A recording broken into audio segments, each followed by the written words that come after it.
It was disgusting. It tasted like dirty, bottom of the barrel, fishy grease trap. Like, oh, maybe because I've made stock out of plenty of ducks, and I've made stock, like mallards, and I've made pheasant stock, which I call liquid gold because it's like the best thing I've ever had. And then, Yeah.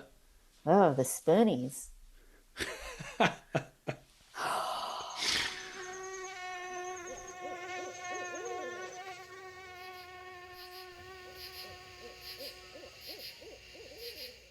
Hello and welcome to another episode of the Wild Dispatch. I'm Robin and I'm back with more skills and stories from the wild. Now, I'm going to introduce our next guest in just a little bit. But first, I want to do a bit of housekeeping. I've said it before and I'll say it again. Thank you to everyone who's listening and everyone who keeps tuning in each week. I also want to say thank you to everyone for all the kind messages and positive feedback I've been getting. It's it's great. I mean, amazing. Every single time I get a message, my mind is blown. So thank you everyone for that. I should also add that although I love positive feedback, if anyone has any ideas or opinions on what they think I should cover, if there's people that I should speak to or areas to explore, or if you want to hear more detail on something that I've covered in the past, or even if you want to hear less detail on things that I've covered in the past, then by all means, get on Insta, go to @theWildDispatch and send me a message. I'd love to hear your thoughts. Alternatively, if you think this show is perfect, then by all means, let the world know with a 5-star review. Or, I should say, or tell all your outdoorsy friends about this podcast. You could do that by email, SMS, or text message, as we would say in other countries, FaceTime, Telegram, carrier pigeon. Any of those methods are completely fine by me. I'm excited to say today we have a culinarily oriented episode. Is that a word? I don't know. I guess I just made it one. Today's guest is Chef Tiffany Friedman. She is just as comfortable rubbing shoulders with the fine dining elites as she is cooped up in the duck blind with her buds. She has won a bunch of awards for her food. She's been on multiple cooking shows. She even made TV celebrity Anthony Bourdain cook her something stupid for her birthday. But we'll hear more about that later. Suffice to say, we cover some serious country in this episode. But it's time for me to stop waffling and let's get on with the show.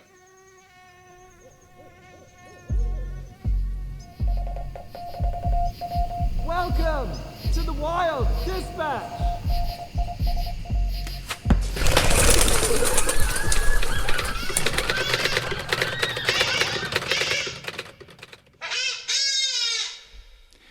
Hi, Tiffany. Welcome to the podcast. Hi. Do you like my delayed response? I do. We'll blame that on the lag. Yep. I guess first of all, maybe if you can give us a quick intro as to who you are and what you're all about.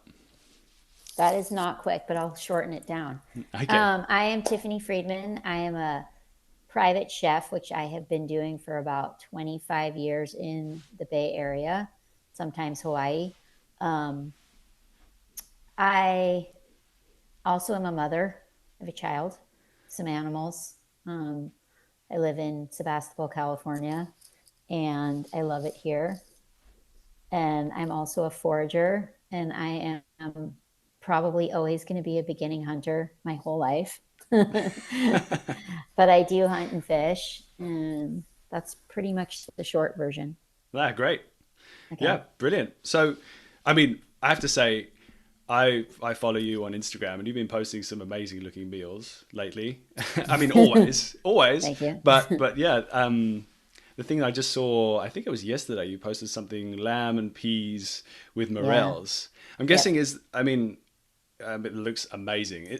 It's morel season now, is it? Is that what's going It's on? the very beginning in some places.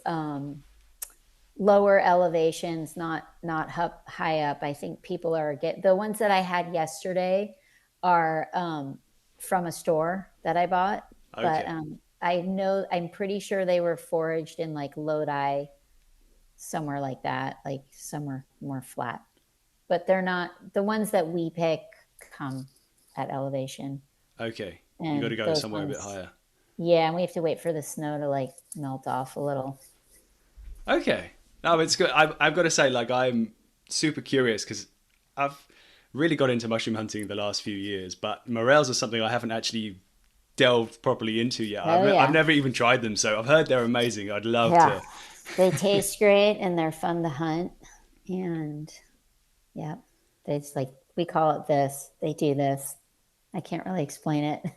What, They're like the- disco because in they flash flavor? at you. Well, Oh, no, when you're hunting them, and then when you go to sleep at night and you close your eyes, it's like yeah. They're there having a party in your brain. Now, I they get are that with having a a lot of party. lobster mushrooms are absolutely the thing that does that for me. But Oh, I mean, really? Uh, no, it's funny, but I think I'm just slightly obsessed with them. So, yeah, I've only found one of those. oh, It's really? crazy. Oh, well, Yeah, but I you'll have don't. to come over sometime I because we know. get a lot here. I know you do. Yeah, I can never get there when they're coming up, and then I'm like, yeah. You gotta. Yeah, I it's don't quite always have. like September or something, right? It's like, It can really vary. Yeah, but I think it is generally quite early on. But you gotta. yeah, Yeah, it's hard to know exactly when it's going to come up. But yeah. also, I was going to say, did you manage to? I mean, you've got a lot of pictures of you duck hunting and geese and that kind of Yes, stuff. Did you manage to get out for any ducks this year or I last year? I did. guess. I did get out for ducks. It was a really not, it wasn't a good, great, it wasn't the best. Okay, so the last two duck seasons have been kind of rough. So, like last year, we had way too much rain and flooding, and we couldn't get to, although it was great in some spots, other spots were not. And then this year, we got late rain and it was Okay. kind of warm and like a lot of, I would say I probably got out maybe six times, maybe seven, six or seven. And I want to say half of those times there were no birds flying because it was like flat, calm, and Yes. warm. So they were just like chill. They don't move. Yeah, they're just sitting in the Ah, water somewhere, relaxing. But I did shoot a couple ducks. nice. Yeah. That's it's always I good. think I got a buffle head. I don't remember. Maybe a spoonie or something that I didn't Okay. want, really. I'm pretty I'm pretty new to the whole thing of ducks and geese. I mean, I've done a little bit with my bow from a canoe, which is a whole other Oh, story. that's really hard. Yeah. But I haven't done the traditional waterfowl experience yet. So I'm Oh, you have to looking come. forward to You'll have doing to that. come next year. Yeah, maybe that Yeah, would be awesome. there's a lot of ways to do it. There's the ducks that are in the rice fields up in the valley. Okay. And then we hunt wood ducks down here, like in the laguna. And then we do diver ducks, and then we do sea ducks. Yes. And I personally love the sea ducks, Okay. but there's all different kinds. I also do love the wood ducks, but those are hard because they're so beautiful. I don't know, something about when I kill those, I'm like, oh god.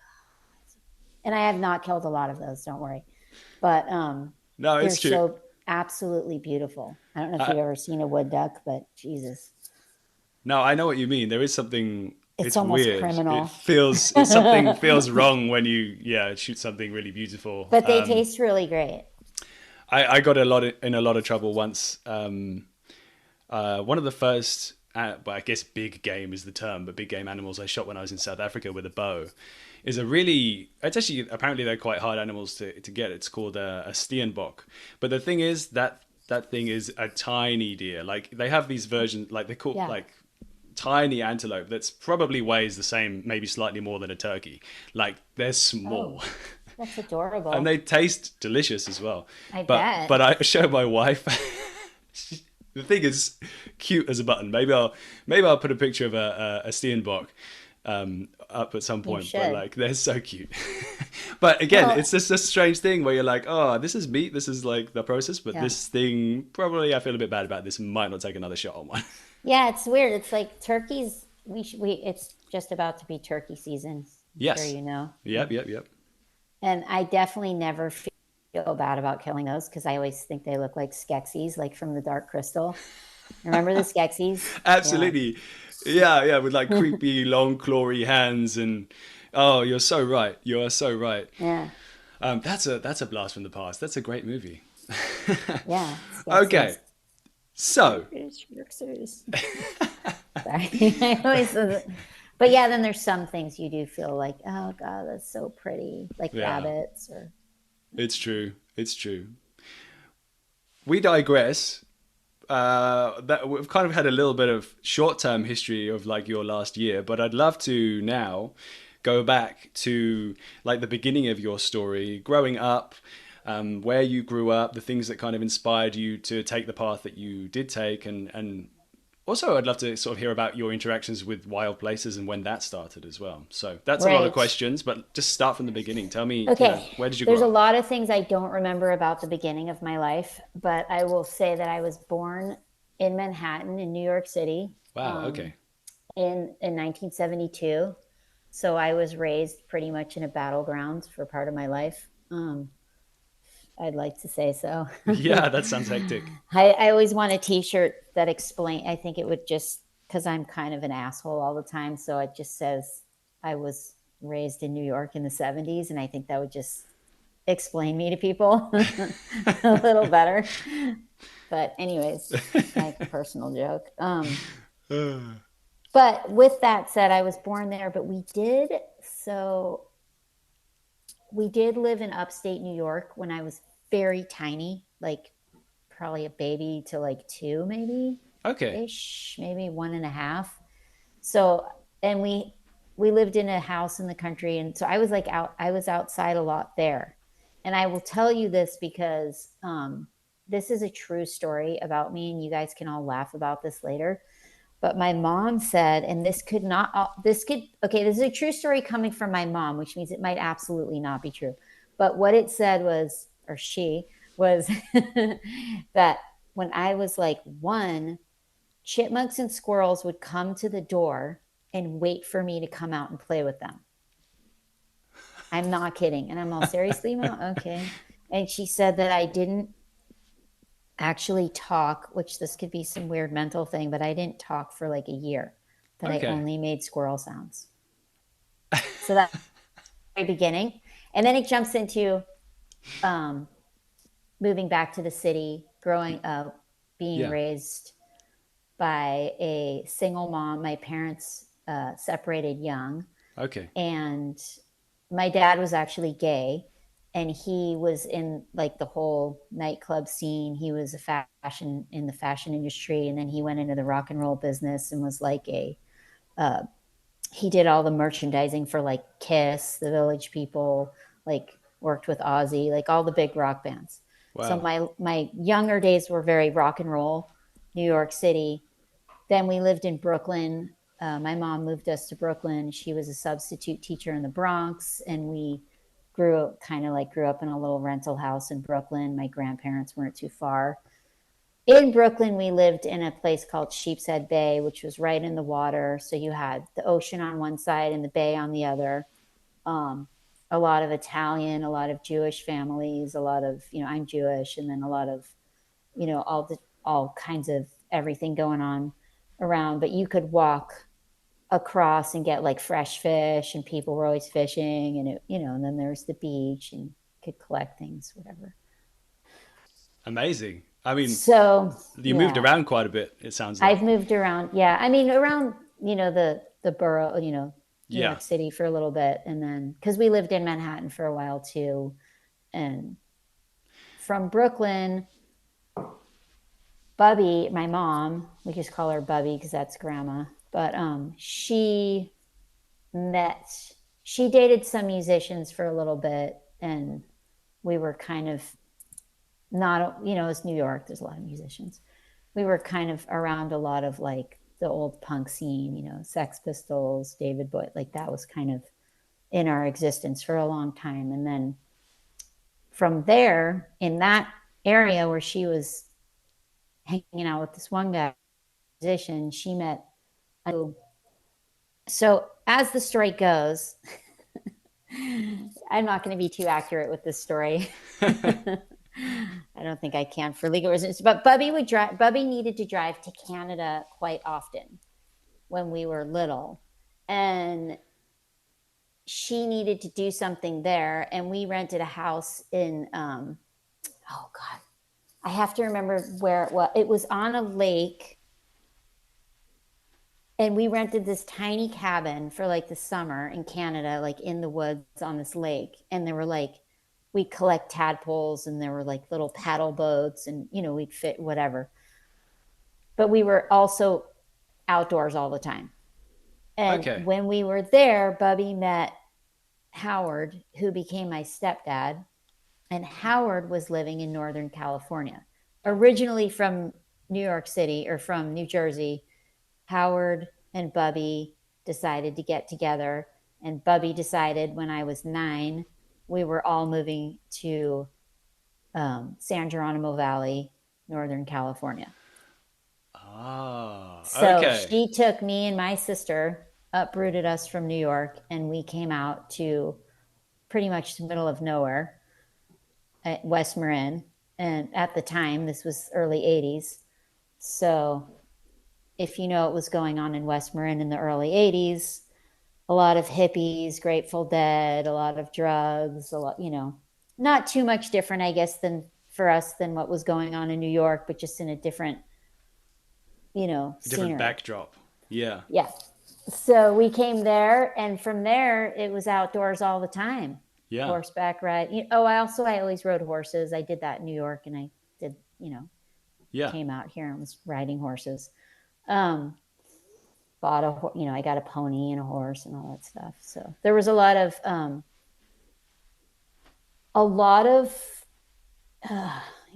drugs, alcohol, pot, just whatever you want, all you can eat of that. And then a lot of walking around in the hills for hours on end, exploring. Yeah. With your buddies, all your little friends cruising around. So I've got to ask, I didn't realize that you actually moved over to like the West Coast and to a more kind of rural environment. It sounds like it's actually when you were quite young. When did your interest in food and in like wild ingredients start? Was that something did it come first that you were walking the hills, like you said, and you see like a mushroom? No, it came way before that. So I want to say when we moved to Sheepshead Bay, and we were like, when I was 5, we were basically latchkey kids. So we didn't have, Bubby was working. We were alone a lot. It was me and my older sister. She's 2 years older than me. And the neighborhood kids, we'd all hang out, and we'd kind of like get together at whoever's house, and we'd do like experimental cooking, like anything in the fridge. What could you make? I don't know if you did that as a kid, but this was something we did in Brooklyn. We would just like throw random stuff in a pot and like bake it, or like we were constantly experimenting with food and making whatever we could, just because we had to eat. Did it work out like positively, or did you have some proper disaster stories? I remember a lot of weird like ketchup cakes, or like just really gross, but we ate it anyways. Yeah, well, there you go. You're still here. But if I can also, during that time, Bubby my mom decided, my uncle was living on Crete in Greece, and she said, we're going to Greece for the summer. So packed us in. We got on an airplane. This must have been 78 or whatever. And we went to Greece and spent the summer in Europe. And I will tell you that to this day, I will only cook my eggs in olive oil because of my experience in Greece. I will never stray from that. I will never use butter. Really? Like that flavor, the flavors I got when I was in Greece were like, so, the intense olive oil flavor, like Yeah. just everything in olive oil. Amazing. And yeah, that like my whole life stuck with me. That shaped you. It shaped me, So literally. so when did the obsession, so you were making like experimental dishes, it sounds like. At what point were you like, okay, I want to try and learn and have a career with this? So that came a little later. I would go, my dad stayed in New York, and me and my sister would kind of, we'd go a little back and forth. My dad was an alcoholic and a drug addict, and he ended up getting sober about when I was 16. And he helped open a restaurant in New York City called Melrose, and that was in the 80s. And I flew back to New York. My dad also contracted HIV when I was 9, and he had AIDS by the time I was 16. So I went back to New York because I wanted to spend some time with him, and I hadn't really had a relationship. So I was like, I'm going to go do this, so Yeah. I don't want to miss out. So I went there, and he had his restaurant, which was incredibly trending.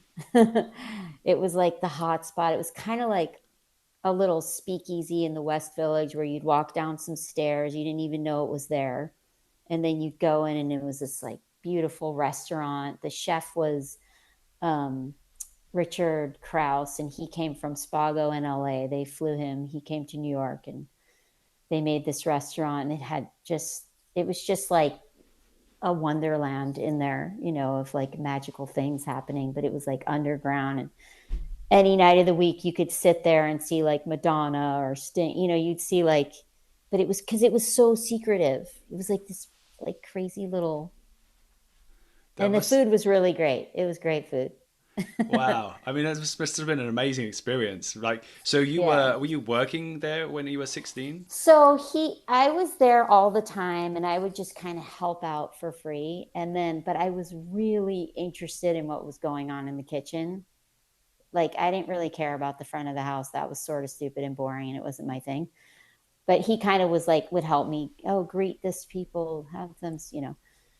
But I Yeah. was like, no, what's going on in this kitchen? And the kitchen was like in between. There were two dining rooms. There was like the front dining room and the back dining room, and you had to walk through the kitchen to get through the back of the back area, Ah, the okay. back seating. You had to go right through the middle. Yeah. So you were always in the kitchen no matter what. And the chefs were like, they were cool. They were like punk rock, whatever, drug addicts, alcoholics. And I was like, yeah, this is kind of like my spot. And then they sort of would be like, all right, just you can plate desserts. So I was plating like I was plating like these like puff pastry, what do we Napoleon, like with strawberries and whipped cream. They were like towers. It was the 90s, Yeah. Yeah. like That's amazing. I love it though. That was a clear sign early on. If you're like, I don't want to talk to Madonna. I'm just gonna. no, I I didn't want to be really back care about here. any of So, do you have that. any? Do you have any stories or moments from there? Yeah. Like any Uh, stories that spring to mind about those experiences with like I don't know. Like, is it celebrities or that time? Anything springs to mind when you're learning to cook? Did you ever mess anything up and get in trouble or big lessons Not learned? there. I don't, and I'm not gonna like toot my own horn, but I'm gonna knock on wood. I haven't messed up a lot in my life. And maybe that's because my dad was pretty he passed away, but my dad, he was very intense, great guy, uh really it just super smart, but super intense. And so if anything, like I keep going back to like he would take me out to eat when I was 16 at like we would go to like Blue Ribbon in New York City, and he'd order bone marrow. And I would be like, so I'm not eating that, like I'm 16. And he would just like lose his mind in the restaurant. Like, you're going to fucking eat that shit, like just get ready to strangle me. And okay. My dad was known for like just in New York City, like really being the guy. So if you went out to eat and you didn't respect what he wanted you to do, it was not going to end well. We'll just say that. Uh, I can I only know imagine it. that's all I can think about. It sounds like exactly the kind of things that are happening maybe in like your home in a kitchen there where you don't want to, I don't want to eat that. No, eat the food, but like having in like a really high-end restaurant, that must have been Yeah. quite the scene. Yeah. No, my dad went on to after so his restaurant was also, I don't know if you know about a place called Shopson's. You might not know about it. There's a No, no. documentary about it, and you should probably watch it because Okay. it'll probably explain some things. Shopson's was around the corner from my dad's restaurant, and it was Kenny Shopson and his wife. And you couldn't just go into this restaurant. It was like an old storefront, and it always looked closed, like the gate was rolled down, and we would go there after his place would close, and my dad would like rattle on the gate and he'd open it up and you'd walk in and there's a restaurant full of people. And you Amazing. could literally order anything you wanted in the whole world. Kenny and him and his wife were fighting all the time. They would just like fight the whole time, and you have to watch the documentary, so just do yourself a favor. um Okay. but you could order anything, and those yes, those were my young experiences until Melrose ended, and then my dad went to work at, I went back to California, I want to say, after a couple years, and then I went back to New York when I was 20. um my dad sent me, he said, go back to San Francisco and I want you to work for Chef Tracy Desjardins. She owns Rubicon. She's a big chef in San Francisco, very well known. And that kitchen a little bit freaked me out. So I was young. I was like 17, and I was like, this is too intense for me. It was like a really hardcore, like upstairs, downstairs. It was a lot. So I went to end up working in catering because that Okay. was, you know, I've got kind to of my I've thing. got to ask, you're saying about upstairs, downstairs and the intensity. Can you give me an example about how it was different? So like there was an upstairs, Rubicon had like a upstairs open kitchen that Okay. was kind of like where you'd cook, but then downstairs was like where all the prep got done. Ah. And it's just a really fast paced, intense environment. So they're putting out a lot of food, and I just wasn't ready for that. Is it kind of like the way that things are portrayed, something like the aggressive environment where it's like, get it done, da da It's da, you very gotta. aggressive. Always. Kitchens are aggressive. They're not like, they're very militant. Um, there's a lot of things that are going on in kitchens that are not safe, knives, fire. There's just, and Yes. you're also dealing with food that can't be cross contaminated. It's very intense. Kitchens, that's why I say they're very militant, because you can't really like mess a lot up, because if you mess something up, you ruin a lot of things for a lot of people, and then everybody wants to kill you, and then you might get your ass kicked at the end of the night, or I don't know. You don't want to like do too much wrong. I know, I've been out of restaurant kitchens for a long time, but I've heard they're a little bit more gentle these days. Okay. Compared to how But they I were don't when you were know. when you were growing up and Yeah, I don't learning. know. I mean, the kitchens I knew were like, you were constantly getting yelled at. I didn't get yelled at a lot because I was good. I was a good girl. I stayed in my lane, but I was constantly sexually harassed. I mean, when I was younger, that was like normal. And Oh you wow. either just, I ended up, I took it in the way of like, well, I'm going to take this sexual harassment and like basically give it right back to you. So I just got more, mean and violent Wow. towards people. Yeah. That sounds intense. It is really intense. It's an intense environment. But I mean, I don't think it, coming from what I grew up in, it wasn't any different, Hmm. Just normalized. it was normal for me. Yeah. I was like, it's going to be intense everywhere I go. And a super long hours as well. I'm guessing like it's just that is your Oh life. God. Yeah, it was long hours. when I finally did start, when I finally was a line cook, like for real, I only lasted about 5 years and realized, yeah, sure, this is cool, but you know, if I'm a private chef, Yeah. I can make twice as much money, if not three times.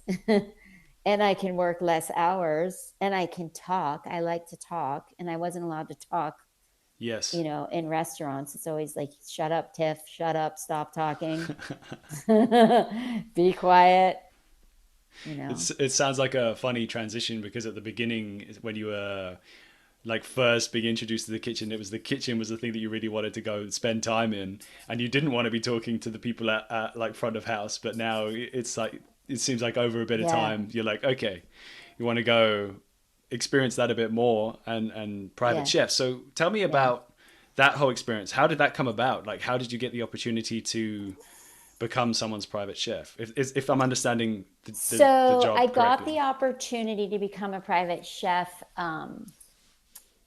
It's okay. So I went into catering after, restaurants.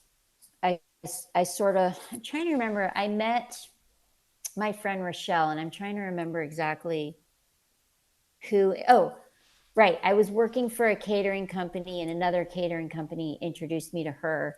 And Okay. she was the private chef to George Lucas at the time. And she sort of like took me, I was in maybe like 20. I don't know. I was pretty young. She sort of took me under her wing. Maybe I was 19. I was maybe younger, and sort of like explained to me that world. Yeah. But it didn't happen for me right away. And then I got an offer. I was doing a catering job, and the catering company I was working for said, "Hey, we have a client looking for a private chef. Would you like to try it?" And I was Amazing. like, "Yeah." And that's how it started.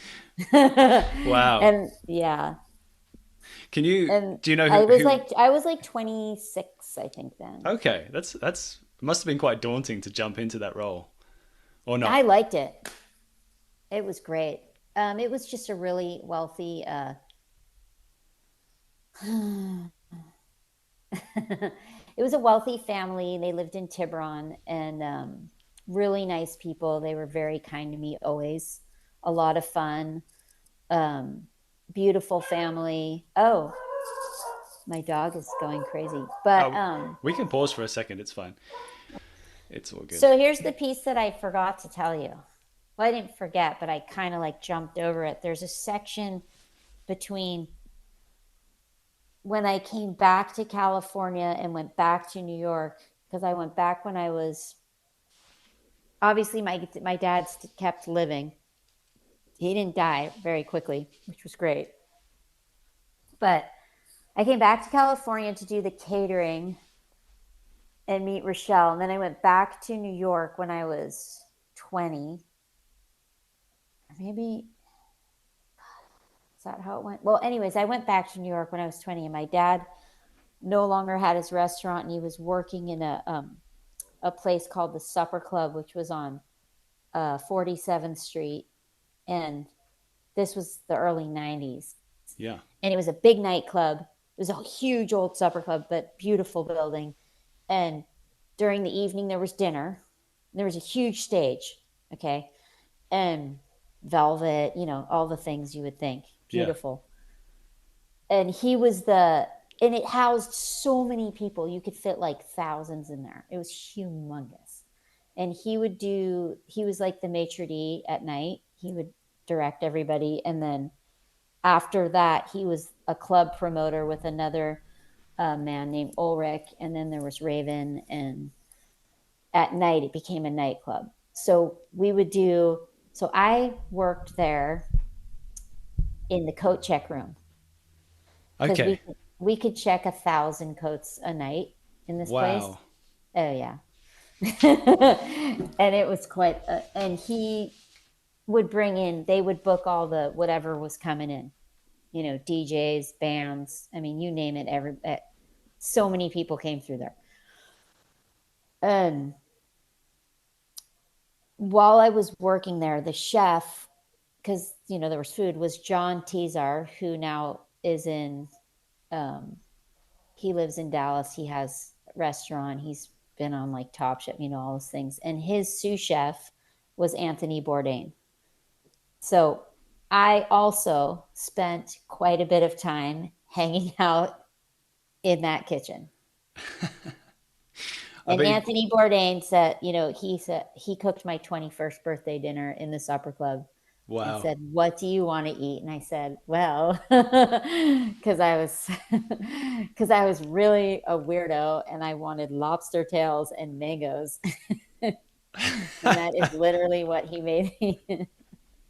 He Was made it? me some really weird dish.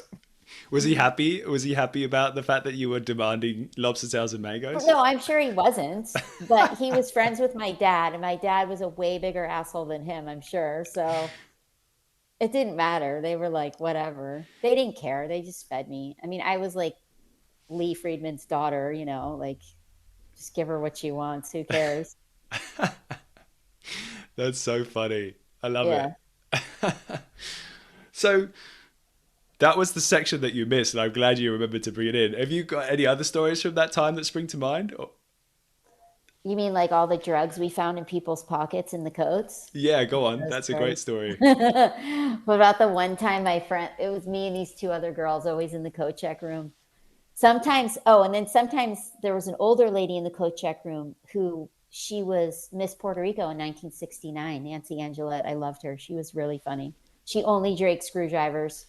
But my friends would go through the pockets, and one night they found some white powder, and they're like, "Ooh, cocaine!" And I'm like, "I'm all set. Like, I wasn't trying to do that." And lo and behold, it wasn't cocaine, and they were like snorting heroin in the coat check Oh, room, and like on the floor, like having heart attacks. I'm like, "Oh my god, oh get no. these hoes out of here!" Oh, what Yeah, did you manage to, like, were they okay? You managed to get them yeah, they to were fine. They, the emergency room. yeah, there That was sounds always. It was a crazy time in the club. It that was sounds crazy. so hectic. I can There's a imagine lot then of stories. you've got 1,000 coats to handle yourself as well.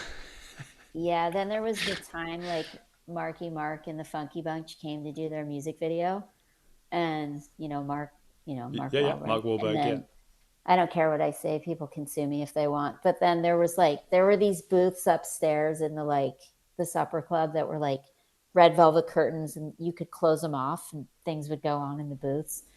And they were like, "Hey, so Mark wants you to come up to his booth. He wants to talk to you for a minute." I'm like, "Okay." And I go up there, and he's like, he's trying to pick up a chick for the day or whatever. And I had a boyfriend at the time. I was like, "Yeah, whatever. I'm not doing that."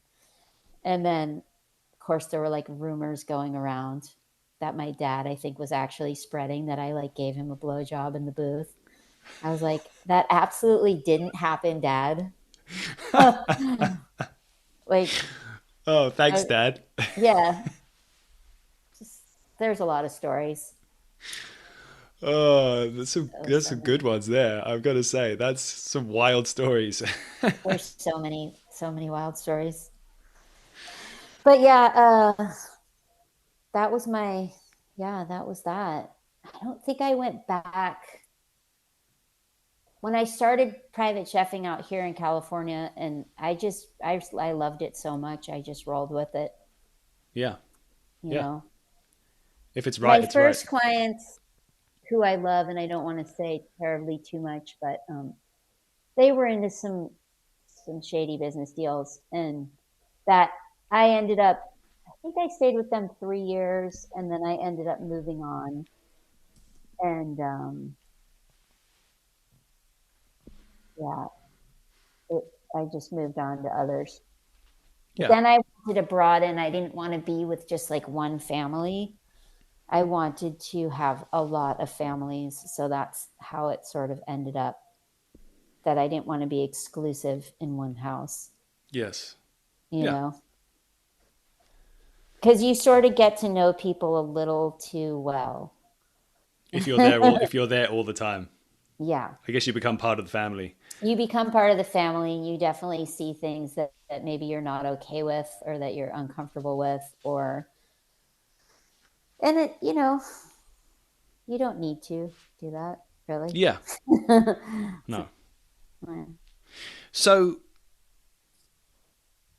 I'm guessing a lot of these amazing restaurants that you were associated with and working for, they must have been pulling in a lot of really good ingredients and like wild birds and all kinds of things like that. Was Yeah. that where that kind of Well, the quality of the where the meat came from, like so became not important? Or exactly. I mean, wild birds, you can't, in restaurants, you can't sell wild, foraged, hunted foods to the public. It's not legal okay, here. yeah, Although people do the mushroom thing and restaurants do buy mushrooms from foragers. I guess they have to have some kind of I'm not really, it's such a gray area from all my research, but obviously certain mushrooms you can't really grow those. Like morels are pretty, I know, a difficult one to cultivate, and people, it's being done.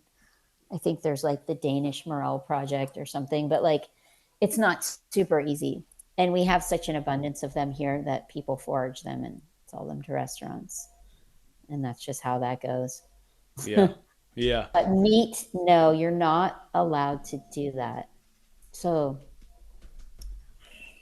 I'm trying to, so it started with foraging plants and mushrooms. And I want to say that was in my early 30s. And then I was married for 11 years. And that's why I have a daughter. And my ex-husband's family is from the Midwest, and they own a ton of pheasant hunting land in the Dakotas. And they've owned it for generations. They're farmers. They're old school. They live in a lot of them. Some live in Colorado, and then they're kind of all around. They hunt.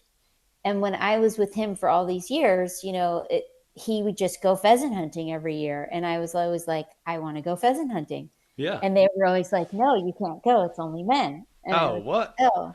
And I was like, that's stupid. And then we would have like wild game dinners, and there was always like, they were always hunting and doing stuff, fishing, whatever. And when I was younger, my stepdad, when I moved to California, when Bubby, met Yeah. Howard and we came up, Howard was big into hunting and fishing. Fishing was huge for Howard. I mean, he flew us to Australia and we fished the Great Barrier Reef when I was 16. Wow. He would go fish for giant tuna on the East Coast or whatever. He was always fishing. We had a house in Lake Tahoe, and we would fish for trout all the time. Like, so Amazing. it was always fishing. Fishing was more what I was doing rather. I hadn't really hunted yet. That's cool though. Were Yeah. you? So I knew I loved fishing. I'll just say that. Yeah, yeah, yeah. And tell me, like Australia, Great Barrier Reef, what were you fishing for there? Was it like, I have no idea. So, we fished for, God, what did he call it? It wasn't Wahoo. I think it was just like, it was some little, I'm trying to remember, this was so long ago. Yeah, It sorry. was a small fish, and it was white and yellow. Okay. And we caught it, and then we cooked it right on the beach on like this little makeshift grill that we just made a little fire. It was Amazing. so good. Yeah. And then I remember he called it a goanna. It came out of the bushes. It was like this giant, it looked like one of those Gila monsters. Yeah, like You a know, big lizard. Like it was huge, an iguana. Is that like the full but like iguana? Yeah. but it was big. I mean, it was like the size of my body. Wow. So big. And I was like, oh, those are fine. And I remember the beach was white. And when you walked on the sand, it squeaked because he said it was all silicone rock or something. So Okay. he said some crazy thing like that. I was like, oh, but it was like squeak, squeak, squeak, squeak. The sand. I think I've experienced that before. It's Have weird. you? Hey? Yeah, yeah. It's a very strange thing. Feels like you've got a Yeah. squeaky shoe on. Yeah. And then I remember we went on a helicopter and the helicopter dropped us in the middle in somewhere in the Great Barrier Reef. It like dropped us on, there was like a little wood platform and we Yeah. just got off and like we had snorkeling gear because I didn't dive. I wasn't like a diver. And we just like went snorkeling and there was just like tons of fish. There were sharks. There was like everything. You were just in there. It was crazy. Amazing. I hope it's still like that. I mean, I have no idea what it's like now. Yeah, apparently it is changing quite rapidly, so who Yeah, that's what knows? I hear. Mm, I'm glad I got to experience it like back in the 80s or whenever. Yeah, it was the 80s. yeah, It's got to yeah. be a lot different now, huh? I'm guessing so, but yeah, I don't know exactly. I've not had a chance to make it over there yet. I'm excited to go sometime soon. Hopefully, I need to get a wriggle on with Yeah. that. Well, anyways, yeah, that's where my fishing kind of like the fishing thing started. And the actual hunting, which I'm not going to claim that I'm good at because I'm absolutely not good at it. And anybody who listens to it that knows me to this podcast will totally agree with this statement. I pretty much like most people say I don't really want to kill anything. They're like, you just miss on purpose, Tiff, like because and it's not that I do miss on purpose, but there's been times when I'm like hunting pigs and I'll be there and I'll be like, it's kind of late or it's kind of hot. And I'll like size it up and I'll be like, do I really want to break down this animal like in the dark or like, you know what I mean? Yeah, yeah, yeah. Do I really want to be out here another few hours like doing that in the dark? Mm. No, it's true. It's actually Do you ever do that where you're oh like, oh. it's a little hot right now? I think actually, unfortunately, perhaps to my like detriment, I'm the extreme in the other way that and this is actually something my wife says as well, is that my problem is I'm a very, very in the moment person. So I Yeah. don't tend to worry too much about anything that's Yeah, not you happening kind of right have to now. be like that. I think to be good at hunting, you have to be like that. Oh, You so have to.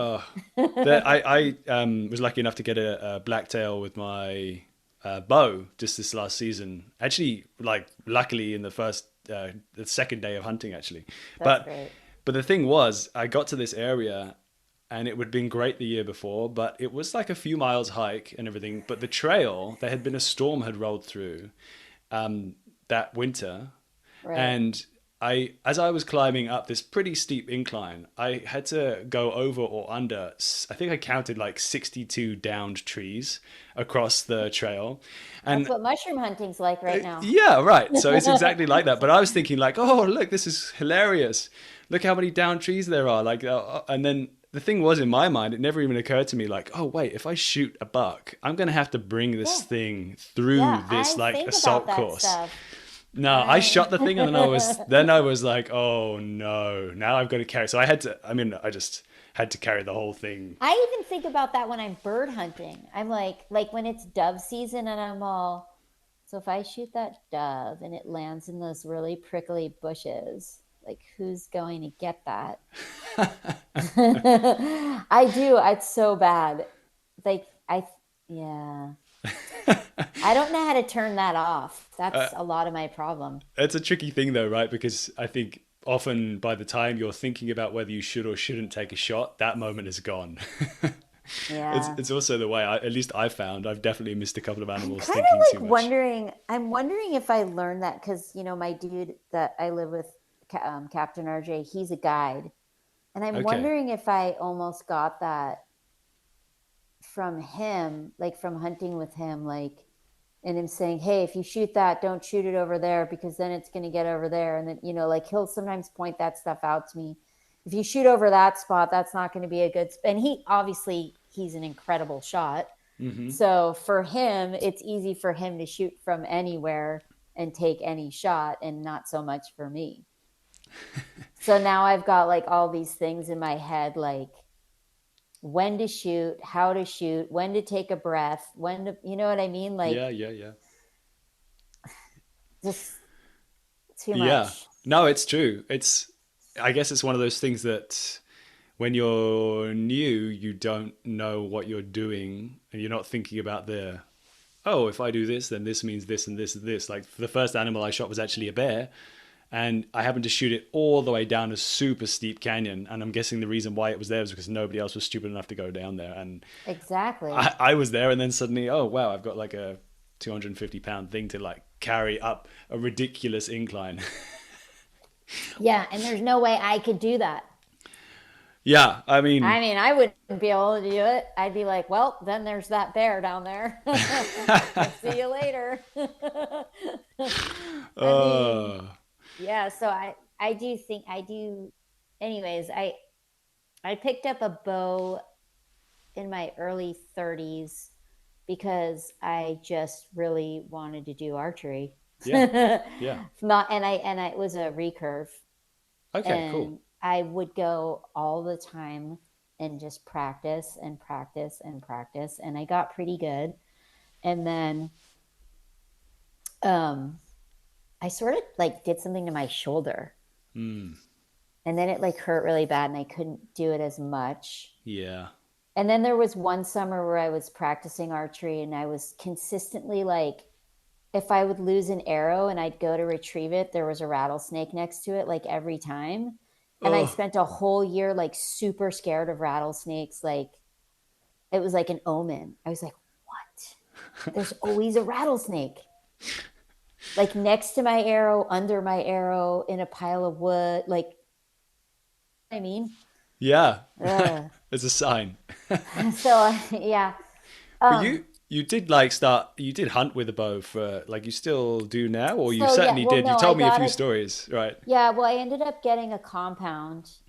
Well, Okay. yeah, and because whoever I was dating at the time was like, you can't kill anything with a recurve because you're too small and you don't draw enough weight, and that's ridiculous. And I was like, fine. And I was probably drawing enough weight for some stuff because I think it was 32 pounds or 35 pounds. So something would have died. Yeah. But I if mean, I yeah, hit it, certainly small game at small least. things, Yeah. a turkey, I Yeah, mean, for sure. yeah. So then I was like determined that I was gonna kill something with a bow. And first it was like I want to do both. I wanted to fish with a bow. That Oh, was where cool. it Yeah, yeah. started. And then everyone's like, no, Tiff, not really legal in the state of California. Like you can't, Oh, isn't it? or maybe just carp Oh, okay. or There's so something many like rules, that. aren't there? I didn't know. There were some rules where Hi. I'm using the Wi-Fi on my phone now. Okay. Okay, cool. That might be better. Yeah, But it's all good. Okay, so where I had you is you first were doing fishing archery for like we no, were talking I about carp and wanted that to, point. but it never worked out for me. I'm trying to remember. So I started using the compound and practicing with that so I could get like hopefully good at it. And then I I had been dating somebody who was hunting a lot at the time, and I had a friend who was a friend that was working with me. She was my server on some events. She'd come and help me, and they started, her and her wife, well, fiance, they're almost married. Well, maybe they're married today. Actually, they're getting married right now. But they started farming for a vineyard in up here, like in Cloverdale.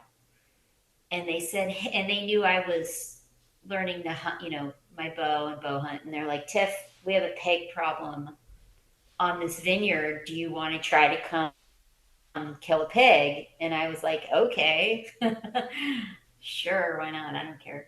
And at that time, I was single and I wasn't really hunting with anybody. I didn't know a lot of people that bow hunting at all. I honestly didn't really know anybody. And I reached out. Did I reach out? No, I didn't reach out to anybody yet. Basically, what I did was I bought a trail camera and I went to the vineyard and I decided I was going to walk around and put a trail camera up and look for any signs of pigs, like their footprints or rooting or wallows or just anything. So I went and I threw the trail camera up, and lo and behold, like a couple weeks later, there was like 20 pigs on my trail camera, and I was like, "Oh, cool!" Because I put it on a tree next to like a hard trail going Yeah. from the vineyard into a creek. I mean, it looks like a good spot. There were some other animals on there too, some badgers or something, some deer, and a couple birds, and Nice.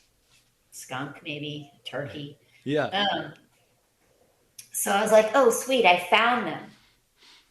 So I went back and I was like sitting in the bushes and I was like, okay, I have no idea what I'm doing at all. I had binoculars, I knew that, and I didn't even have a rangefinder, which wouldn't help me anyways because I'm really bad with how far things are. But I just was sort of sitting there and I looked over and I was sitting on a berm in between the vineyard and the river, the riparian area, like before the water, Yeah. which is basically where they were sleeping, which I figured out because it just looked like they were sleeping there. Yeah. Yeah. I don't know how I figured it out. I'm like, this looks like a good spot. So I hunkered down and I was just like sitting there. And then like I looked over to the right and it was like slow motion, like this giant like boar head just like stuck its head out of the bushes next to me. And then like we looked at each other and it like dipped back in. I don't know if it actually saw me, but it probably smelled me. And I was like, oh damn. So I was like, this is pretty real now. Like I actually found these things. So then I kind of like was like, all right, I don't know what the hell I'm doing at all, which is probably stupid. And I ended up reaching out to Charles, who I think you know from the Shadow Yep. Yep. Tracker, which he definitely is. And then I reached out to a couple other people. I reached out to him first, and he came out. And he was like, I can handle this. Pretty much is what happened. And it was super fun. We hunted some pigs that night. He had another friend with him. And then he killed a pig. There were so many pigs. Oh my God. There were like everywhere. And it was like flat and it was like a vineyard. And I didn't kill one, but he did. And then he showed, me how to clean it and all that stuff. And it was at night Yeah. and it smelled really bad. And I was like, ew. I was like, oh. Like being a chef, I mean, I've smelled a lot of things, but I was like, ooh, no, like that is not my favorite smell. So I kind of had to get past the smell if you've never smelled that, Yeah. Yeah. which I'm Absolutely. sure you have. Yeah. This was during COVID. So great opportunity for me. Super lucky. I would go like a couple times a week by Amazing. myself, or if anybody wanted to come with me and had free time, they would come. Another girl came with me a bunch of times, Esther. She killed. Oh, and the other thing was, kill whatever.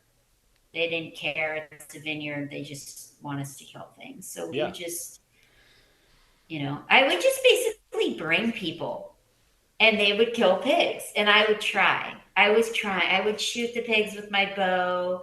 I would see my bow, like arrows, like hit the pigs and like fall on the ground.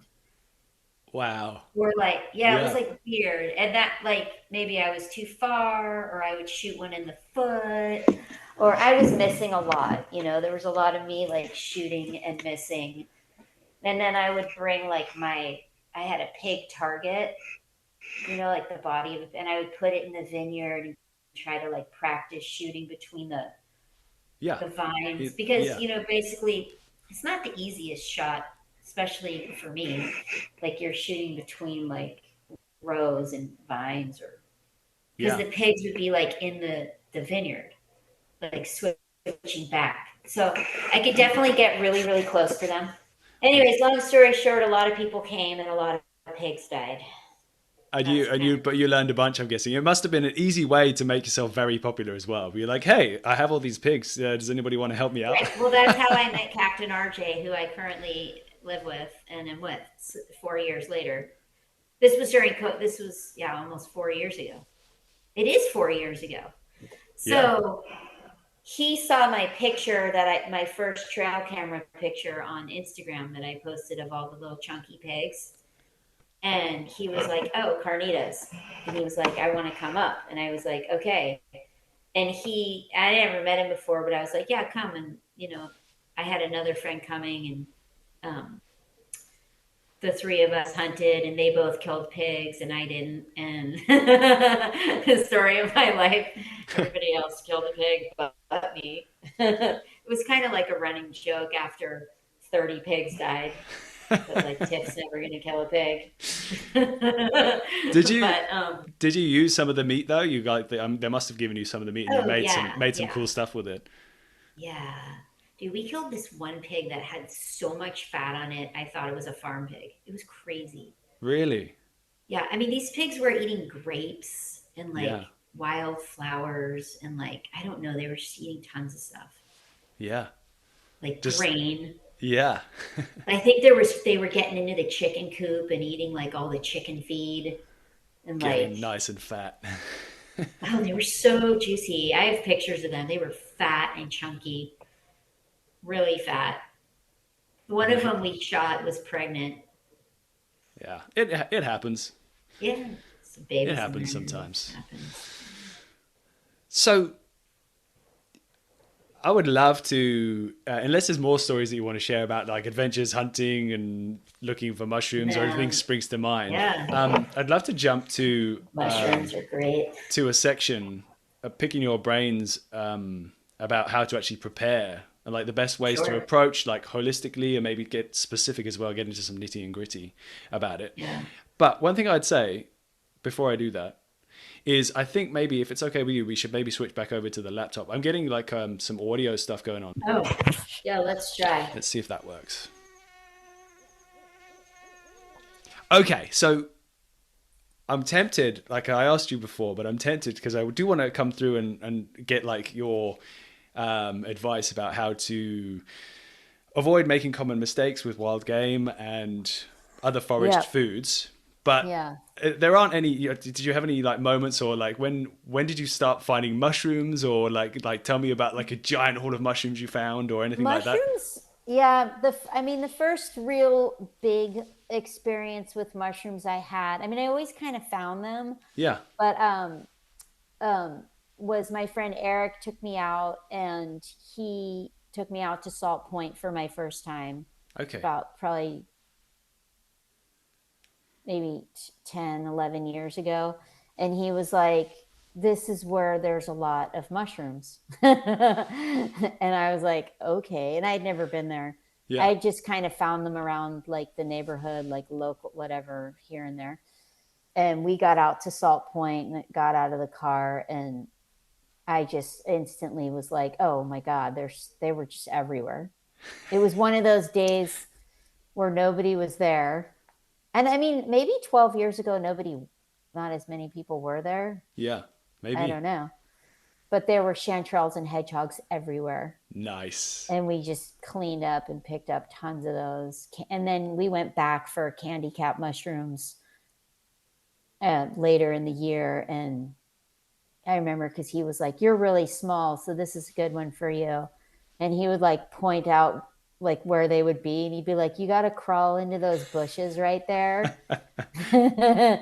And we put rain suits on, and I'd crawl in and come out with a bag of those. Perfect. Yeah. It is true. They're usually hiding in certain spots. There's some hedgehogs I've been trying to find lately that are in the thick of some huckleberries, and you've got to get right in there. That's what we call the vortex. Oh, and then you're stuck in there and you can't get out and you're freaking out and panicked and you're like, oh God. And then you get out and you don't know where you are and you can't see anything. And soaked. Oh, yeah. You're soaked. Your glasses are wet. Oh, brilliant. Okay. So I'd love to pick your brains now about, you've got a lot of experience obviously preparing food, but also I'd love to get your opinions about preparing foraged foods and hunted game, because I think there's a lot of misperceptions and a lot of misunderstandings about how the whole thing works. I guess my first question to you would be, what are like the common mistakes people make if they're cooking wild game? And I know that there's some differences, and feel free to jump into specifics with like different meats if that's helpful. But if there's a general idea about like what is the common mess ups that people make? I mean, I don't know. I don't talk to tons of people about what they're doing. Yeah, true. Just because I don't really like people. But I like you. You're nice.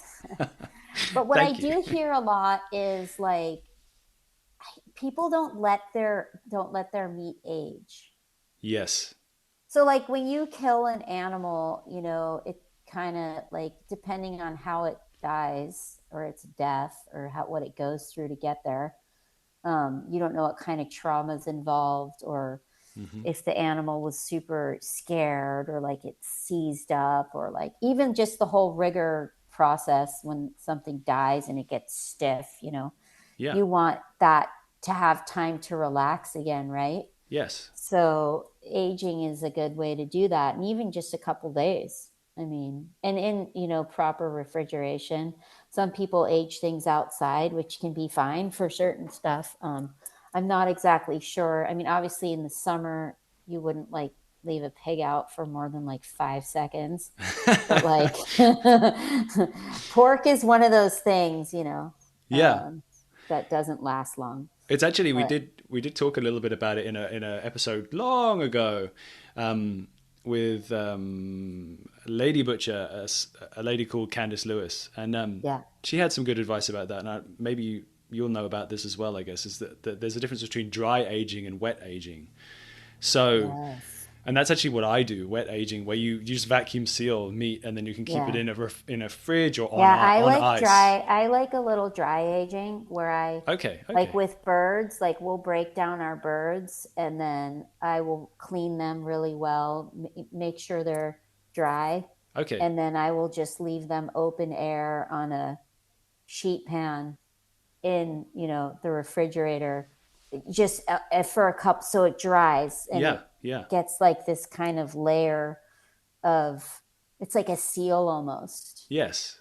So how long Yeah. do you leave it in the fridge for? I guess it changes A by. couple days. Okay. Some people go a lot longer. Some people have like, she probably has this, but like a temperature controlled dry aging Oh wow. refrigerator or room, which Y- some people have, you know, like certain I do it with like when you're curing or smoking a salmon. Hmm. It's the same. Like you put you know, your brine on and you leave it in the fridge and then you scrape it off and let it go back in the fridge to get that kind of firm seal on it. Like Y- it's like hard, and then I smoke it, Okay. Yeah, you know? it's a good point, and I think a lot of people don't age their meat enough. Um, I mean, that's just some things I've heard from podcasts and conversations with people. But I think people get nervous about it, right? They're like, "Oh, leaving it for long periods of time." And I I guess don't think hunters get nervous about much, to be honest. I no. mean, no. I hunt with people and they really will just leave their meat out. Like they don't, or they forget to buy a bag of ice. Well, maybe I'm going to kill something. Maybe I'm not. I'm not sure if I need the ice yet. You know, and they'll drive like an, I don't know. I think they don't. Some people definitely care more than others. But Yeah. I think like when you grow up in a family of hunters and that goes back like generations, I don't think people thought about that. I think Mm. people just killed stuff, brought it home, and either broke it down that night or hung it out. You know, like deer, people like they'll just hang those for a couple days. I feel like before it even like goes into a Yeah. refrigerator. I mean, I don't even. It's quite interesting, isn't it? I guess because I started hunting, I don't know, 5 years ago or so. And Yeah, it's definitely like a transition of realizing the things that are important, things that are less important. Obviously, it's important to try and do things in a safe way. But like yeah, the level of capacity for what is okay in terms of Yeah. aging, in terms of cooling meat down as quickly as possible. Like, Well, it's the USDA versus yes. what people have been doing for so many years. And like a butcher or a chef, like people where we are forced to, and we go through health and sanitation classes, and we have to get that stuff pounded into our head all the time about temperature danger zones and Yeah. what temperature to cook your meat to, which is like insane. Yes. Yeah. Yeah. Yeah. And you're like, oh my God, that's overcooked, but like, well, but you can get trichinosis or this bacteria or, salmonella and I don't know. I mean, Yeah. it's always tricky, It but is. Yeah. most people that eat food and most people that love food and cook food, like, it's funny. Here's a funny thing. Like, I cook for a lot of people, as you know, because I'm a Hmm. chef. And I do get a lot of people that hire me from other states that are either ranchers or I get people that are hunters, and I will cook for people that do that for a living Yeah. and will want things well done. Interesting. And very interesting. And then other times I cook for, just like whatever, some tech people from the city or like somebody from another country, coming in from Paris or whatever. And they want things like like less cooked. Like, I don't want my scallops well done. I want them, medium rare, or I want, you know what I mean? Yeah. Yeah. It's And curious. then I get the ranchers or the hunting crew that are like, oh, I don't eat raw tuna. Really? Why? Or I won't, I'm I don't, curious. Any ideas but it's why? not all, but it's like, it's interesting that I get that. Yeah. And I wonder if it's from something that's happened, like with meat Mm. that they've seen. Oh, they've had an experience. Yeah.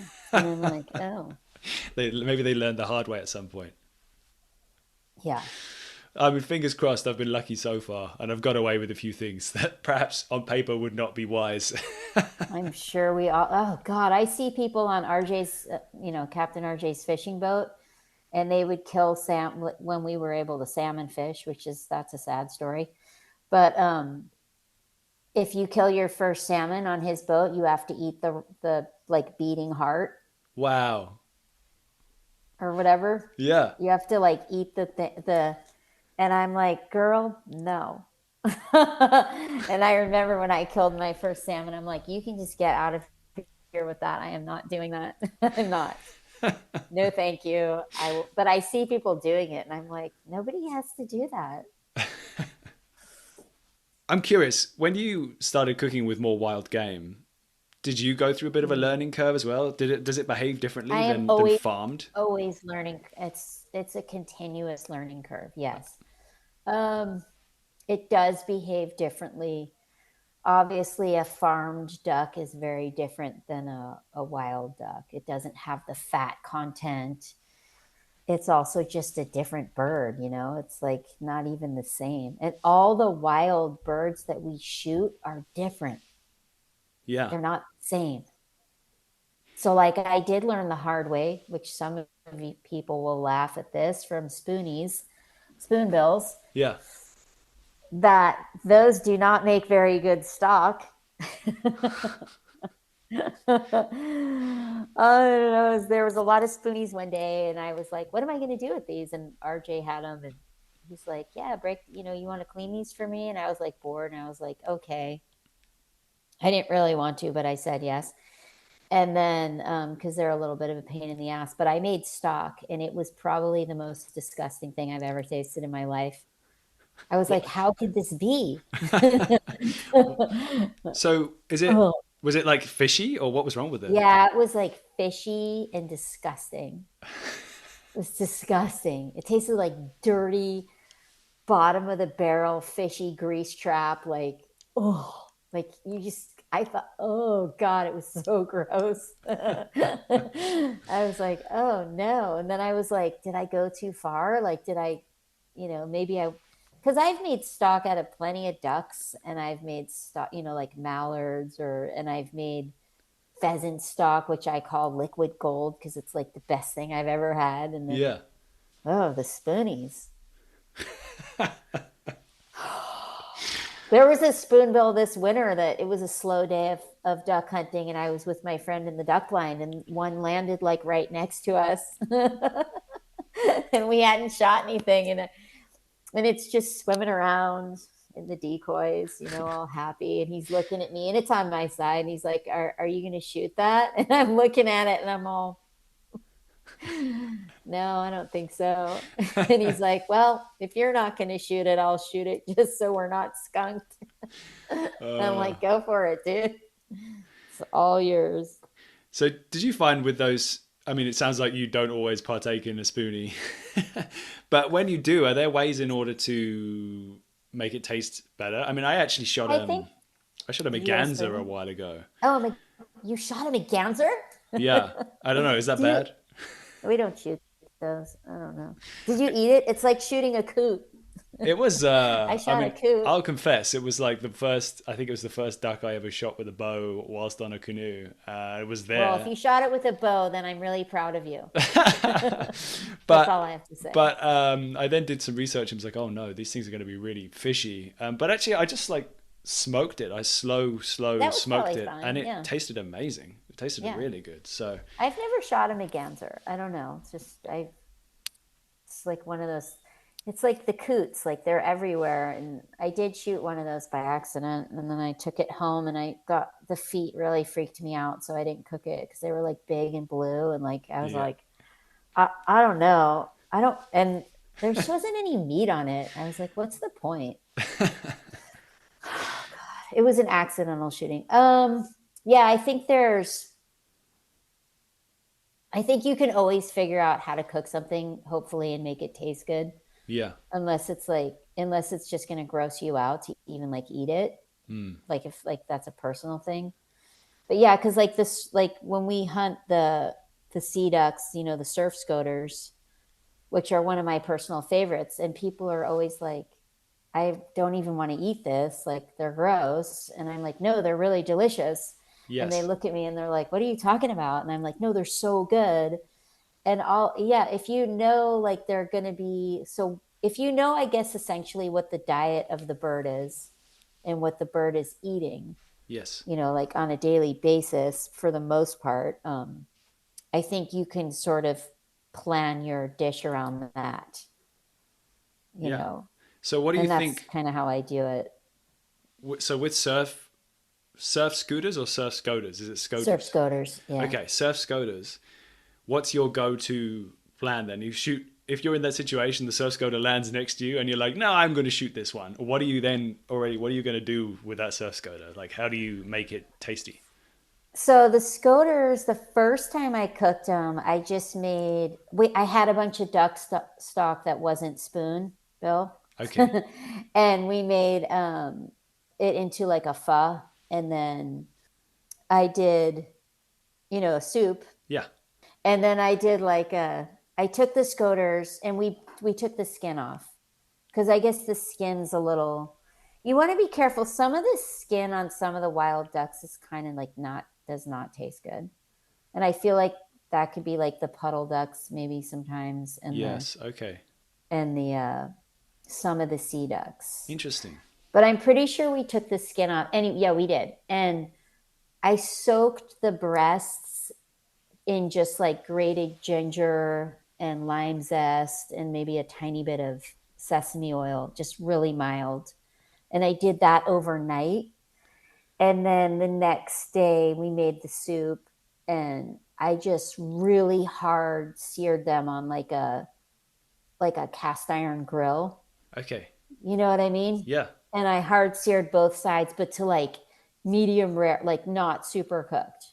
And yes, I sliced it thin and I laid it on top of the soup and it was absolutely delicious. It almost tasted like it was almost more beef like. I don't know, but it was interesting. really good. Yeah. And That then sounds another good. time, like we ground them up and we put, all kinds of seasonings in there, like lemongrass and stuff. And I made like wonton soup out of them. And that Amazing. was really, I feel like they go well with Asian flavors, Okay, you know? yeah. So like sea ducks, you say Asian flavors. That's a good way to go. I feel like Interesting. that, yeah. Okay. I got a few other animals here to like play around with. We talked about this a little bit before. So, rabbits. I mean, you actually have a bit of a history working around Oh rabbits yeah, more, right? rabbits. But what's the best way to like get the most out of rabbit meat?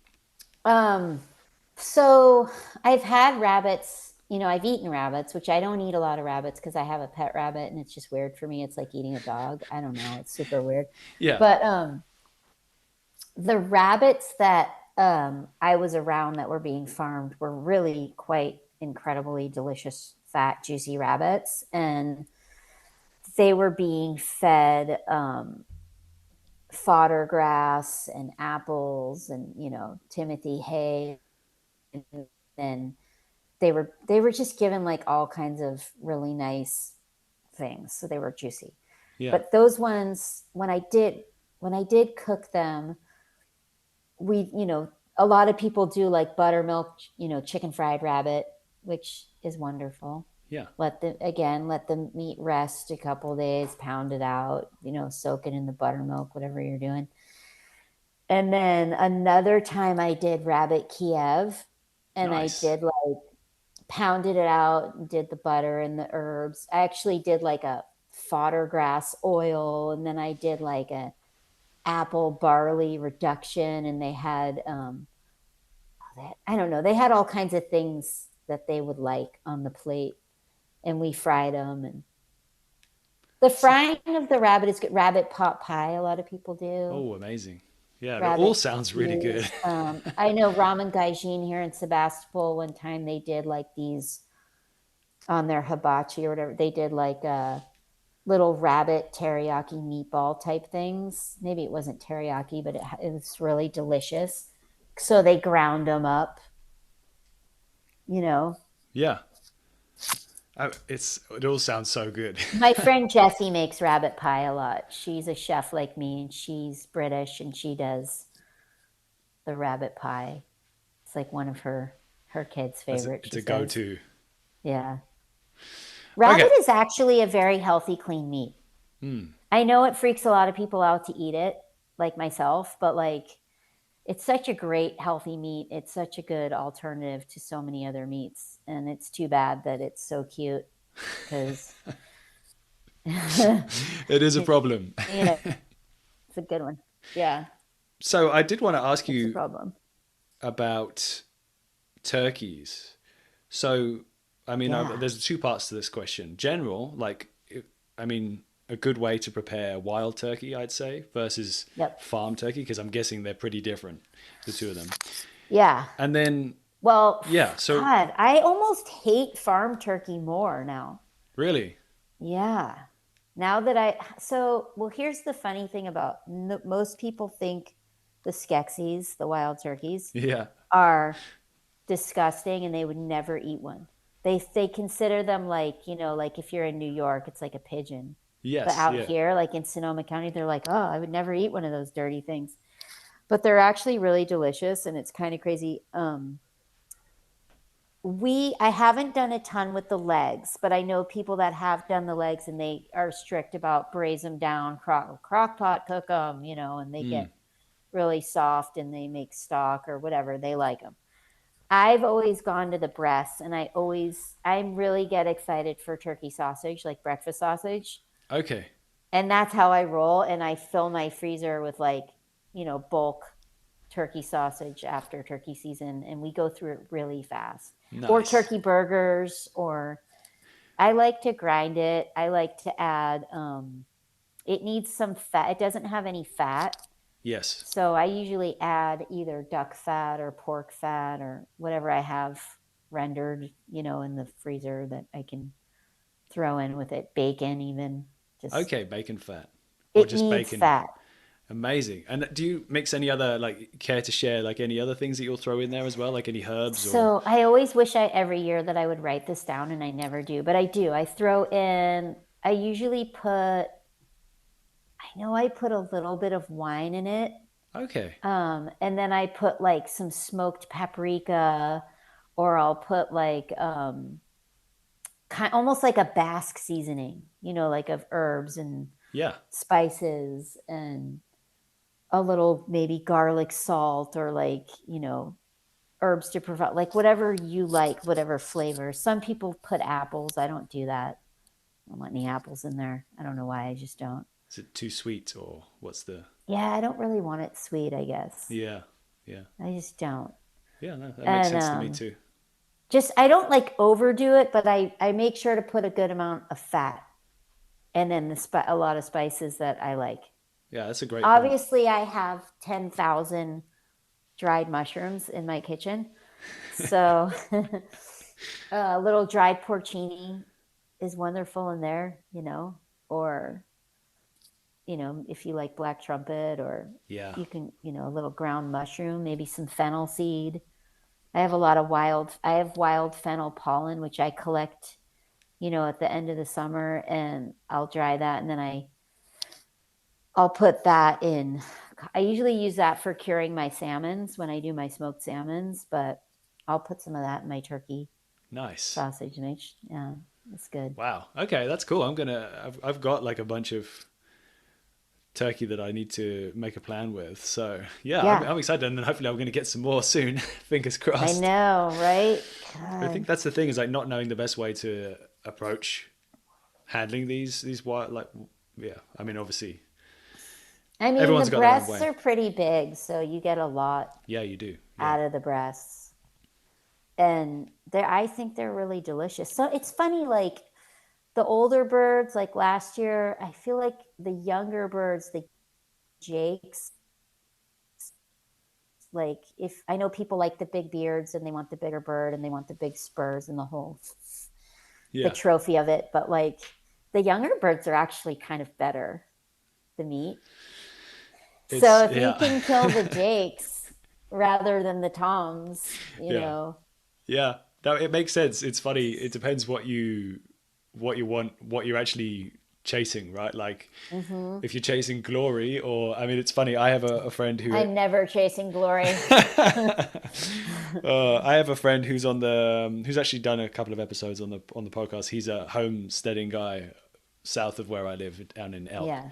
And he always tells me, if I'm going hunting pigs, or if I'm going hunting anything, Younger, he'll be younger. like, shoot the small ones. Make sure Yes, you the shoot the small baby. ones. I'm with They him taste the best. 100%. When we pig hunt, I'm like, nobody wants to shoot the piglets, but shoot the piglets. And they do. I'm like, you don't need the boar. The boar smells. It's greasy. Nobody wants the boar ever. Oh my God. I don't even want to be in the area when it's being cleaned. No, thank you. I'm like, get this, the small ones, like the sucklings, you know, the little guys. The ones that taste the best, I guess. Yeah, go for the Jake. Go for the Jake this year when you're with your friends and they're like, shoot the big one. And you're like, Real heroes, no. real heroes shoot the babies.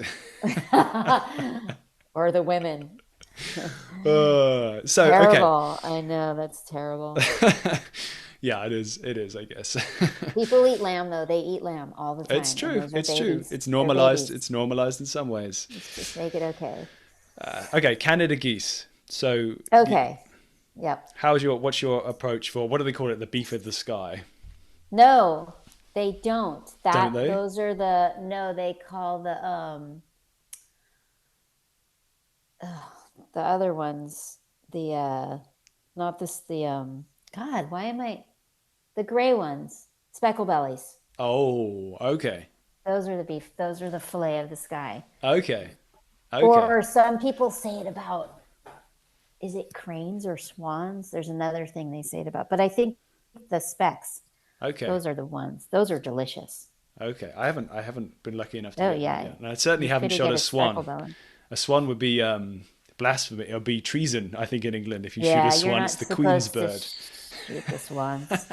But what's No. the best way then for geese in general? Do you have like an approach? So the Canadian geese, I love to make chili, which might sound sort of boring, but man, I made some really good honker chili. It's just all about chili's all about layering, you Okay. know, and also you have to let those rest. Like Yes. my friend shot a goose and she called me the next day crying because it was the most awful thing she'd ever eaten and she's never going to shoot one again. And I'm like, well, But she like shot it, broke it down, and like threw it on the grill. And I'm like, yeah, no, I mean, come on, man. I I was think like, that well, it's a tricky thing, right? And I think often with a lot of media that people see with hunting is that editing happens, but also they're usually in a location and they want to like see the thing, like they actually want to see the like hunt to table moment happen in yeah, like slow one down. story. And I think that's the Yeah, problem, is no. that it's like, oh yeah, no, it's normal to just cut meat off and just throw it straight on the fire. And I guess maybe you can just about get away with it sometimes, but it's really not the ideal, at least from what I've learned. It doesn't seem like the Yeah. ideal way to do it. Maybe with fish. Yes. Okay. With fish. Okay. With fish. Well, when Yeah. speaking of Like a fish, trout. Why wouldn't you? yeah, You just know? just throw it on. Yeah. I mean, I would. Fish is, but also aging for fish too. I mean, people age. There's the dry aged fish guy. Do you follow that guy? No, no, no. It's on the gram. He ages fish. And there's a lot of chefs that, age their fish. Okay. They think it's the better way to go. But the geese, definitely you got to wait on those. And it also depends what they were eating. Like if you shot a goose eating like just I don't know, people always say the ones that are just eating grass all day aren't as good, Okay. but I don't know. The Yeah. one I cooked came from up in the foothills in Oregon House, California, like up closer to the Sierras. That's the one that we made the chili out of. Okay. It was really good. So you were saying about chili, and forgive me if you already explained this, but you were saying it's important. It's about layering with chili. Layering. What does that mean? So like, when you're cooking and you like start your dish, and for chili you start it by, sautéing your onions and your meat and whatever, your garlic. So you have your base layer, and then you have to add liquid, you know. Yeah. But certain things get added at different times in chili. Like you would not throw everything in the pot at once. Yes. Okay. So you're layering. That's the layering. Yeah. Okay. It's just I about think you're understanding. layering the whole way with chili. There's a certain time of chili where it's just cooking, but then there's another layer towards the end, of things and the Yeah. spices, and you have to adjust. And then maybe different vegetables, some things might go in at the end that maybe you want kale in your chili. I don't know. But, there's cilantro goes in at the end, or like, there's different layers to your dish. Wow. Chili for sure is a layering. It's like a lasagna, Okay. I feel like. I don't Okay. know. Good to know. um. So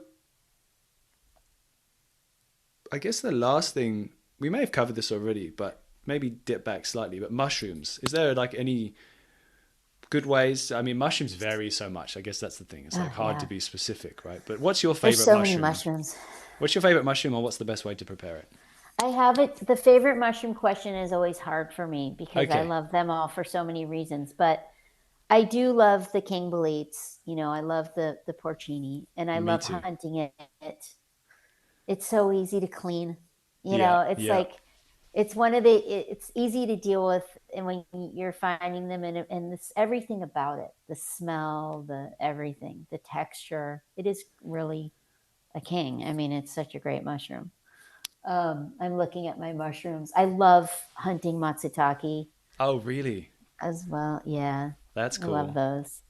Yeah, I've gotten to love those. I didn't love them the most at first. I think the most at first was black trumpets, Yeah, they're great. which I still love, Yeah, and yeah, and morels. But yeah. the porcinis are so versatile. My God, like you can do so much with those, and well, the black trumpets too, I guess. What do you do with the porcinis? So one of my friends turned me on to something he does, which I've been doing a lot. Well, I dry a lot of them because they dry really well. And Mm, then from there, you can rehydrate them in anything.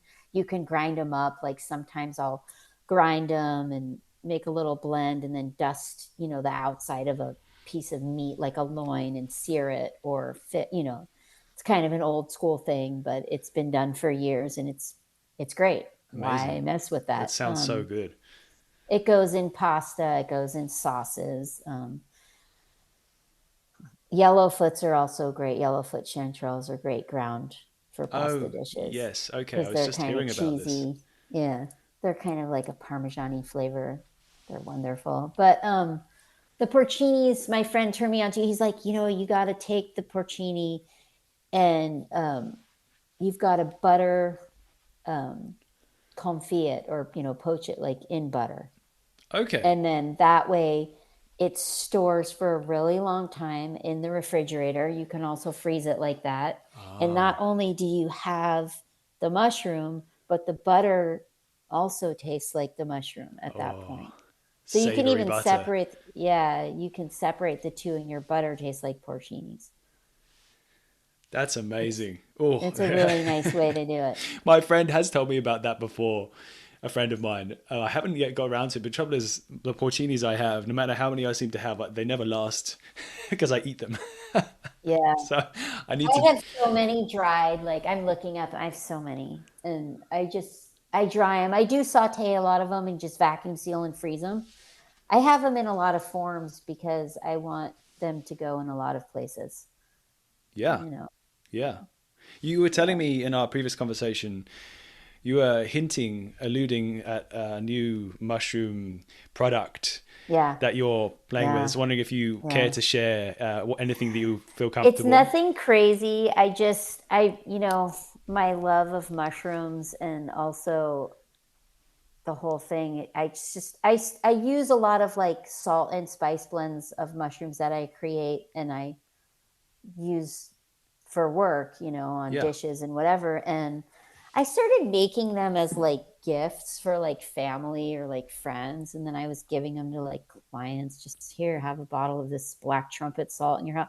And I mean, people are doing it. It's been done. It's not that it hasn't, like candy cap sugar or, yeah, yeah, yeah. but just sort of explaining to people how to use them. And then I was like, gosh, I should just make this. And then I started making it. And then it's being packaged and I'm getting all my licensing done now and everything so I can sell it, so hopefully that will be in the next couple weeks. And Amazing. I'm starting with really basic blends and then I'm going to hopefully work up into some more elaborate ones, seeing how they sell. It sounds so good though.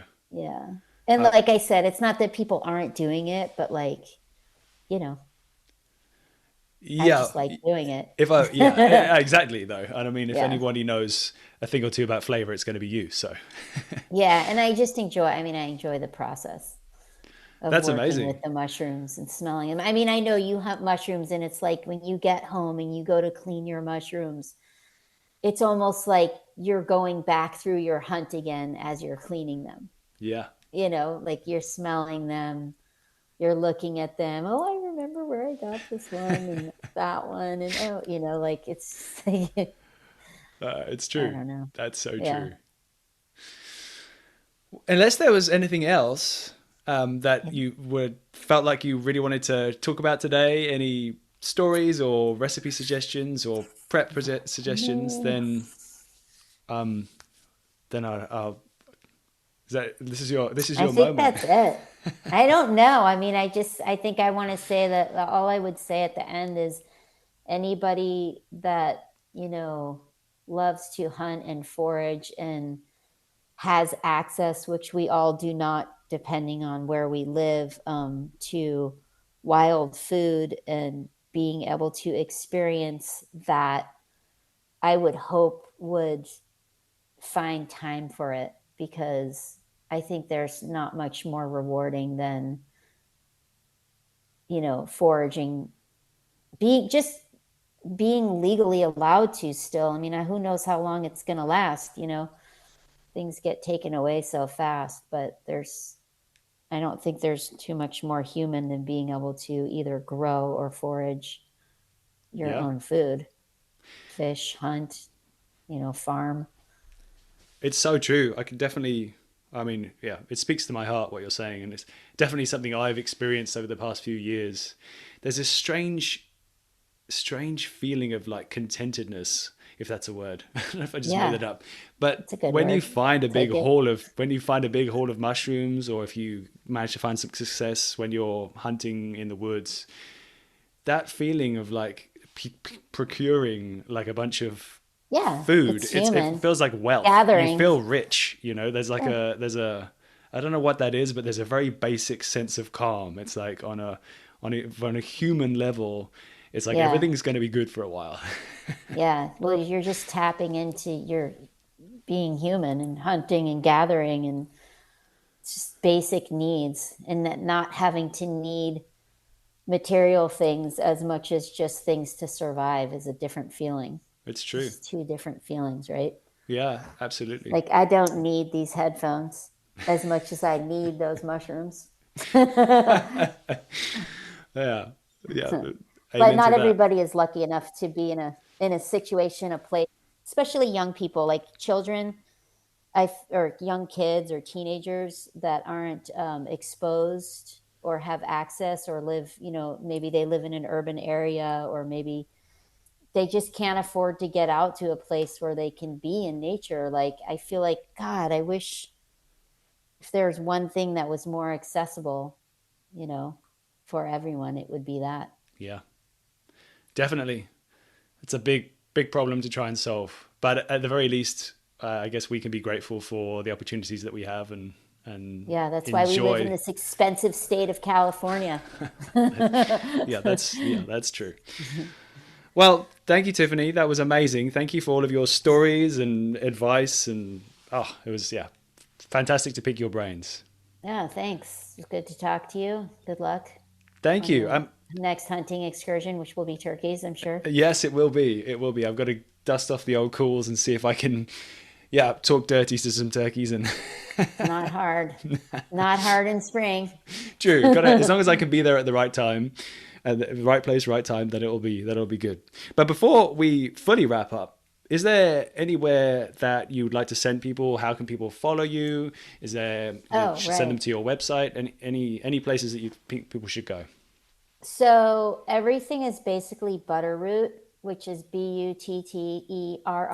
BUTTERROOT.com. That's my website. My Okay. Instagram is the same, is Butterroot, or Chef Tiffany Friedman. And I don't have Facebook because somebody hacked it a Oh, year ago, and then I realized I didn't really want it again, so I don't really care. But I do have. It was sort of a freeing experience being hacked. But I do have Instagram, and you can follow me there if you feel the urge. great. And if Look at people, some stuff. if people want to reach out to you to possibly prepare food for them Yep. or anything like that, then go through the website's the best plan. Yep, that is it. Perfect. Thank you again. Thank you. Bye.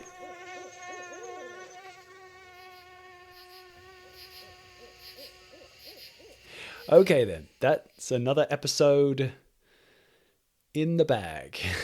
I was trying to think of something funny then, but it completely escaped me. Thanks again to Tiffany for all the amazing stories, wild stories, surprising stories, and great tips as well with what to do with wild foods. Definitely be sure to check out her culinary brand, Butterroot, on her website or on Instagram. I will definitely put some links down in the show notes, so check that out. That's the easy access option for you there. And of course, thanks again to the listeners. Please don't hold back with any feedback, be it good or bad. And as always, a quick share with one buddy goes a long way. That's all for now.